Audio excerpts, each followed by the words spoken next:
لا تدار الطاحنة بالماء المنقول.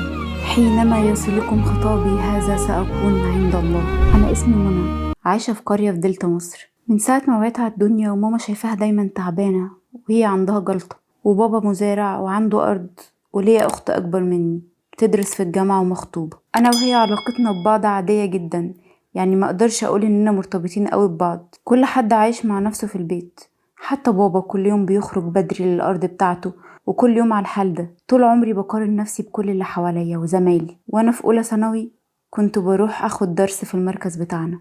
هو انا حاليا في تانية ثانوي وانا ببعت لكم الرسالة دي. الدرس اللي انا كنت باخده في المركز بتاعنا كنت بركب توك توك لحد موقف بلدنا وانا رايحة الدرس. في ولد كنت دايما بركب معاه، كنت اما اروح اركب الاقيه دايما موجود، فكنت بركب معاه. وهو كان ذوق جدا وما كانش بيبقى عايز حتى ياخد مني فلوس، واحيانا كان بياخد مني فلوس بسيطة. يعني كان بيحاول يتكلم معايا وانا بصراحة عادي، يعني كنت متجاوبة معاه في الكلام. وكان لما بيسألني على اي حاجة كنت برد على طول بكل براءة وتلقائية. يعني كنت متساهلة معاه، حتى كنت بقول بيني وبين نفسي انتي بتتكلمي كده عادي مع سواق توك توك. المهم هو قال لي انه بيدرس في كلية التجارة، بس علشان الظروف وكده عنده هو شغال على التوك توك ده. كنت برتاح في الكلام دايما معاه، وتقريبا كده كنت ببقى عايزة اروح الدرس مخصوص علشان اركب معاه في كل مرة. في مرة من المرات كنت راجعة من الدرس متأخر، فكلمته وجالي وركبت معاه. واحنا ماشيين لقيته ماشي في طريق مختلف على غير العادة، فسألته. قال لي هنروح بس نقعد شوية في مكان هادي على الترعة، وقال لي على المكان بالظبط وانا كنت عارفاه. بصراحة مرضتش اقوله لا، وكنت موافقة. قلت يعني افك شوية واغير جو كده، حتى نتكلم مع بعض براحتنا. المهم لقيته راح مكان تاني خالص، فخفت وقلت له لا. لقيته وداني مكان كده فيه مكنة مية. بدأ يحاول معايا، في الاول كنت رافضة لحد ما استسلمت. المشكلة اني كنت شايفاه محترم جدا وراجل وبيصرف على نفسه وشغال على توك توك ومعتمد على نفسه دايما.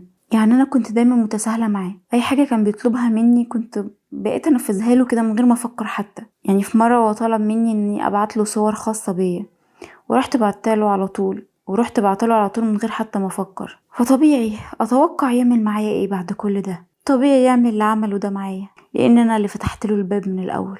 المهم بعد اللي حصل ده راح موصلني، وكنت مرعوبة جدا اليوم ده. بعديها راح مكلمني عادي في التليفون، وفضل يعتذر لي وقال لي انه هيتجوزني وما تخافيش والكلام ده، واول ما اخلص جامعة ان شاء الله هاجي واتقدم لك، لان ما ينفعش دلوقتي وانتي عارفة ان ظروفنا صعبة. حتى انا جايب التوك توك ده عشان اشتغل عليه عشان يكفي مصاريفي. وقال لي كمان اني لسه صغيرة وفي ثانوي، فقال لي اول ما تبتدي حتى تدخلي كلية انا هاجي اتقدم لك.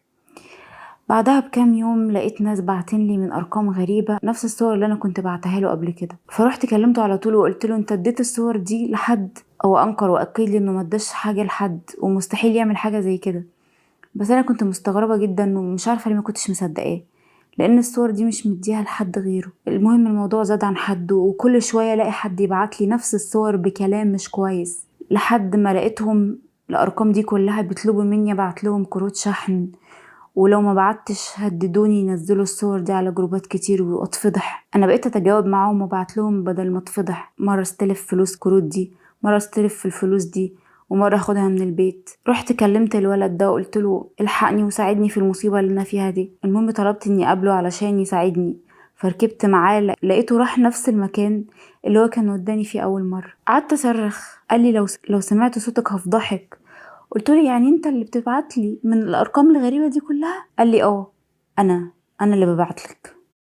لقيته راح مدخلني المكان ده، ولقيت فيه 4 شباب هناك واقفين، وللاسف كان من ضمن الشباب دول ابن عمي. حتى ما استغربش اما شافني. راح الولد ده قايل لي ادخلي، فانا رفضت. راح ضربني وهددني انه هيفضحني، فبقى يزم عليا على اصحابه. ودخلت عليهم وكل واحد منهم كان بياخد دوره، وللاسف كلهم اغتصبوني. بعدها معرفش روحت ازاي. وقبل ما اروح بصيت كده لابن عمي اللي المفروض يكون هو ستر عليا ويكون حماية ليا، لكن ما فرقش معاه. بالعكس، كان زيي وزيهم بالظبط، ديب زيهم. المشكلة في التساهل مني. انا عارفة اني غلطانة، لان انا اللي فتحت له الباب من الاول. كنت خايفة جدا بعد اللي حصل ده، ومش حاسة بنفسي، كنتش حاسة اصلا انا ماشية ازاي، وما كانش ينفع احكي لحد على اي حاجة حصلت لي، لان المشكلة كانت كل يوم بتتطور. وندمت اني ما قلت لهمش او قلت لاي حد حتى في البيت عندنا في الاول، من اول ما المشكلة دي ظهرت. بالعكس تماديت في الغلط، وكل مرة كنت بعمل غلط اكبر من الغلط اللي قبله.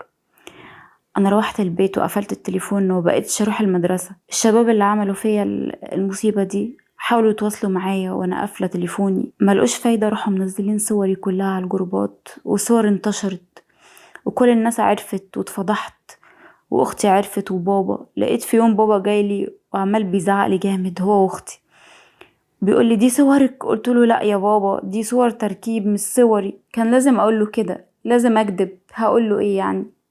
بابا خدني ورحنا عملنا محضر، وما كانش قدامنا حل غير كده. وراح بابا مكلم عمدة البلد، واتفق انهم يعملوا قعدة عرب مع اهالي الشباب دول. الموضوع ده كان في يوم جمعة. في الوقت ده انا حسيت اني خلاص انتهيت واتفضحت، وكله بيتكلم عليا. واختي جت قالت لي انتي فضحتينا، يا ريتك تموتي ونخلص منك. انا خدت الكلمة دي منها ورحت خدت حبة غلة كانت عندنا في البيت، ومن غير ما افكر قلت لنفسي اني لازم اموت، لازم اموت واخلص كل الناس واخلص اهلي من اللي انا عملته ده. انا كنت عايزه اريح اهلي من الفضايح اللي انا عملتها لهم دي لازم تكون النهايه الواحده زيي. باعت نفسها رخيص قوي قوي. ودي رساله وصلتنا وردنا عليكي كالاتي. الحقيقه دي من اغرب واصعب الرسائل اللي ممكن تكون اتبعتت لنا. يعني اتمنى تكوني لسه عايشه يا منى. صعبه جدا الجمله اللي قلتيها في البدايه، اما توصلكم رسالتي دي هكون عند ربنا. فلو انتحرتي فعلا فواء أسفاه، فواء أسفاه عليكي. ولو لسه عايشة عايزاكي تسمعينا كويس قوي، لأن ردنا ده مش ليكي بس، ده ليكي ولكل بنت ممكن تكون اتحطت في موقف شبيه ليكي. وردنا ده للأجيال الحالية والقادمة كمان. موضوع التهاون في حدود ربنا ده بيؤدي إلى عواقب سيئة جدا، وبيفتح باب الحرام اللي عمال بيوسع كل ما تمشي فيه. والحرام عمال بيجيب حرام، وللأسف بيكون صعب جدا إنك تغلقيه. عايزة أقول إن أي علاقة بدايتها لا ترضي الله نهايتها لا ترضيك بكل تأكيد، سواء ولد أو بنت أو أي مخلوق على وجه الأرض. ربنا خلق الإنسان بالفطرة السليمة، فكل ما تبعد عنها وتتأخر في الرجوع إليها كل ما تزداد تكلفة العودة. الموضوع كله محتاج عزم وعزيمة. أنا بقول لكل بنت وقعت أو على وشك إنها تقع في مخالب الشيطان، سواء الإنس أو الجن، إنها تمشي في سكة متقالش عليها غير سكة إهانة ليكي. يعني تروحي تقابلي واحد في الخفا وتقللي من نفسك، وممكن نفس الشخص ده يبقى هيتشحتف عليكي بس عشان يشوفك تحت مرأى ومسمع أهلك، لكن بتسيبي الحلال والحاجة اللي هتعزز منك وتعلي قيمتك، وتدوري على حاجة خفية وحاجة كلها حرام في حرام. عاوزة أقول لكل البنات، مش عايزة أقول سيبكم من الحلال والحرام، لأن الكلمة دي وحشة وباب مش حلو، زي ما بنسمع أحيانا حد من بتوع التنمية البشرية لما بيجوا ينصحوا حد يقولوا لهم سيبكم من الحلال والحرام وخليكم أخلاقيا. لا، ربنا قال وما خلقت الجن والإنس إلا ليعبدون. هو محدش وصلنا للحل اللي احنا فيه ده غير كلمة سيبكم من الحلال والحرام، اللي بقت جملة الكل يبقى يقولها، سواء بتوع التنمية البشرية ولا بتوع السيكولوجي وشايفينها ان دي احسن وسيلة للاقناع انكم تبعدوا الناس عن دينهم.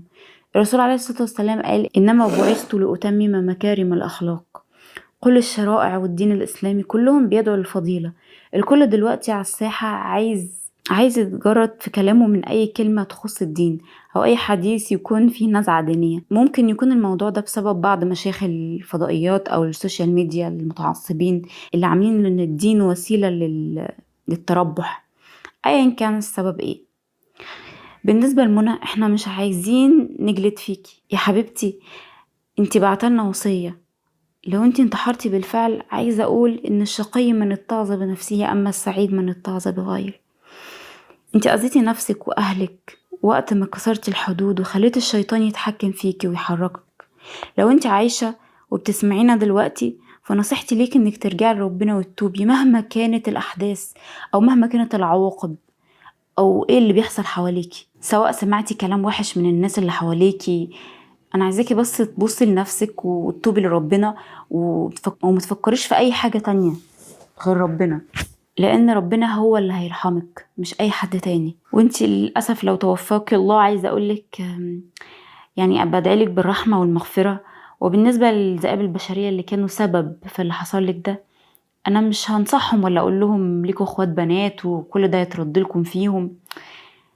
لا، ربنا طبعا عدل وهو المنتقم، واكيد هينتقم منكم اشد الانتقام بعد الجريمه اللي انتوا عملتوها دي. ده انتوا حتى ما كفكوش اغتصابها، ده انتوا رايحين تفضحوها. ده ايه البشاعة دي؟